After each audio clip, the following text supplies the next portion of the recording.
गहरे अंधेरे में डूबी रात थी। चांद बादलों के पीछे छिपा था और हवाओं में एक अजीब सी सरसराहट थी। शहर से दूर एक पुरानी हवेली थी जहां सना अकेली रहती थी। वह बहुत खूबसूरत थी। उसकी बड़ी बड़ी आंखों में एक अनोखी चमक थी। यह हवेली उसके दादा की थी, लेकिन जब से वह इस दुनिया से गए तब से हवेली सुनसान और डरावनी लगने लगी थी। गांव के लोग कहते थे कि इस हवेली में एक जिन का साया है। कोई कहता था कि उसने कई सालों से यहाँ डेरा डाल रखा है, तो कोई कहता कि जो भी इस हवेली में गया वो कभी वापस नहीं आया। लेकिन सना को इन बातों पर यकीन नहीं था। उसे भूत प्रेत जैसी चीजों से कोई डर नहीं लगता था। पहली रात का रहस्य। उस रात सना अपने कमरे में एक पुरानी किताब पढ़ रही थी। चारों ओर शांत माहौल था, सिर्फ घड़ी की टिक टिक सुनाई दे रही थी। अचानक कमरे में रखी शमा मोमबत्ती की लौ तेजी से लहराने लगी। हवा में ठंडक बढ़ गई और एक अजीब सी सिहरन सना की रीढ़ की हड्डी में दौड़ गई। फिर अचानक एक गहरी गूंजती हुई आवाज कमरे में गूंज उठी। तुम वापस आ गई। सना का दिल जोर से धड़क उठा। उसने इधर उधर देखा, लेकिन वहां कोई नहीं था। अचानक हवेली की पुरानी खिड़कियां खुद ब खुद जोर जोर से खड़कने लगी। दीवारों पर टंगी तस्वीरें हिलने लगी। सना घबरा गई, लेकिन उसने खुद को संभाला। फिर एक लंबी छायादार परछाई उसके सामने उभरने लगी। धीरे धीरे उस परछाई ने आकार लिया। एक लंबा चौड़े कंधों वाला अजनबी सना के सामने खड़ा था। उसकी नीली चमकती आंखें रहस्यमयी थीं। उसने लंबा काला लिबास पहना था और उसकी मौजूदगी से पूरा कमरा ठंडा पड़ गया। तुम कौन हो? सना ने डरते हुए पूछा। उस अजनबी ने गहरी सांस ली और धीरे से बोला, तुम्हें यहां नहीं होना चाहिए। यह हवेली सिर्फ तुम्हारी नहीं है। सना की आंखें हैरानी से फैल गईं। क्या इसका मतलब था कि हवेली में कोई और भी रहता है? सना की सांसें तेज हो गईं। सामने खड़ा वो रहस्यमयी जिन अपनी गहरी नीली आंखों से उसे घूर रहा था। तुम कौन हो? सना ने दोबारा पूछा। जिन ने हल्की मुस्कान के साथ जवाब दिया, मेरा नाम इजहान है और यह हवेली मेरी है। तुम झूठ बोल रहे हो, यह हवेली मेरे दादा की थी। सना ने गुस्से से कहा। इजहान की आंखों में एक अजीब सी उदासी आई। वह धीरे से आगे बढ़ा और बोला, नहीं सना, यह हवेली कभी सिर्फ तुम्हारे दादा की नहीं थी। यह हवेली तुम्हारे खून की कसम खाती है। सना के चेहरे पर हैरानी और डर एक साथ दिखने लगे। हवेली का भूतकाल। इजहान ने एक गहरी सांस ली और बोलना शुरू किया।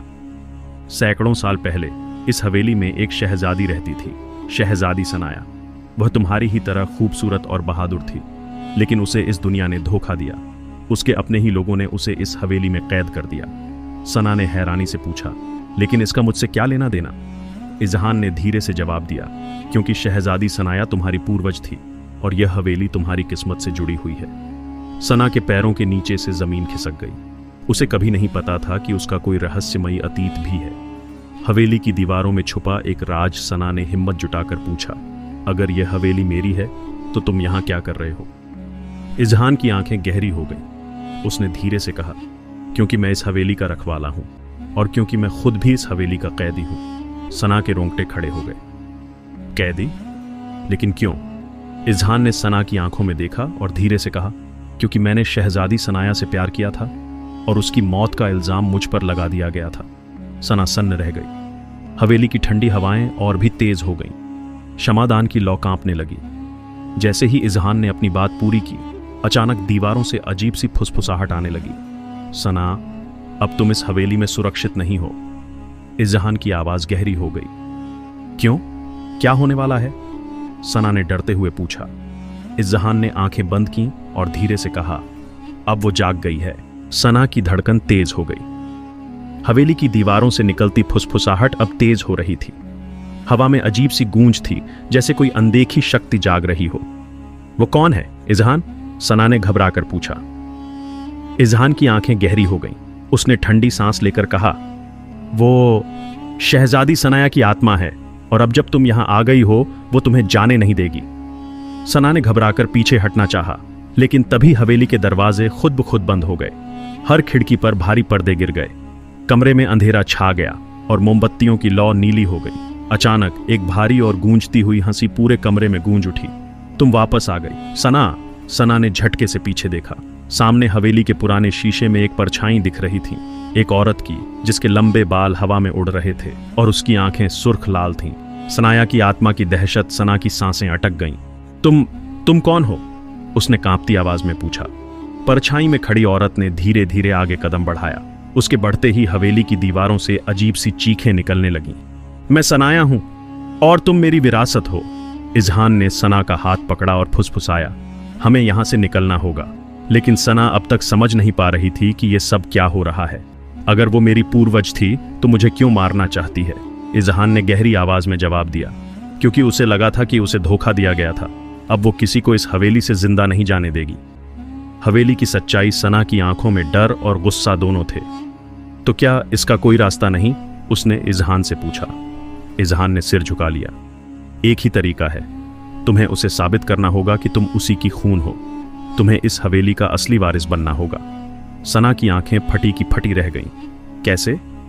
इजहान ने धीरे से कहा, उसका सबसे बड़ा राज खोलकर। लेकिन अगर हम असफल हुए तो हम दोनों हमेशा के लिए इस हवेली में कैद हो जाएंगे।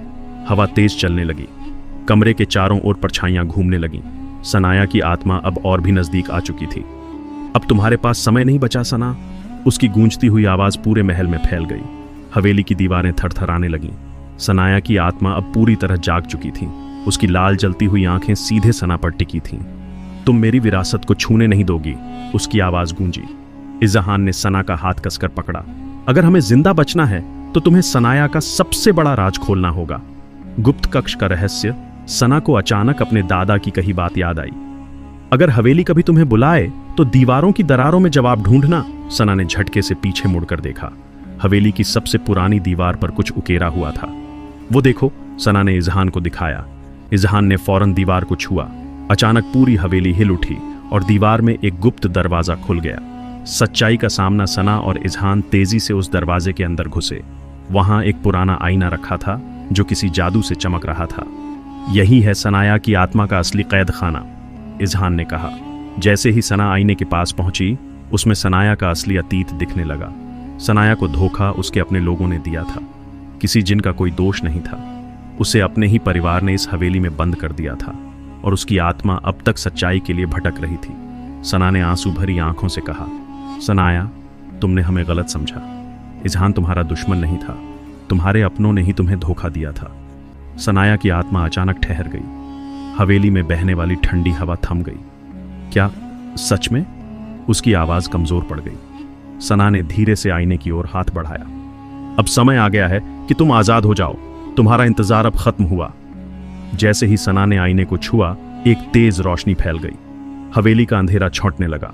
सनाया की आत्मा की आंखों से एक आंसू गिरा और वो हल्की रोशनी में बदलने लगी। शुक्रिया, अब मैं चैन से सो सकूंगी। हवेली का अंत और नई शुरुआत। अचानक हवेली की दरारें बंद होने लगीं। सनाया की आत्मा हमेशा के लिए मुक्त हो गई थी। इजहान अब आजाद था। उसकी कैद भी खत्म हो गई थी। तो अब तुम भी चले जाओगे? सना ने हल्की मुस्कान के साथ पूछा। इजहान ने मुस्कुराकर कहा, शायद नहीं। अब यह हवेली तुम्हारी है और शायद मैं भी। सना हंस पड़ी।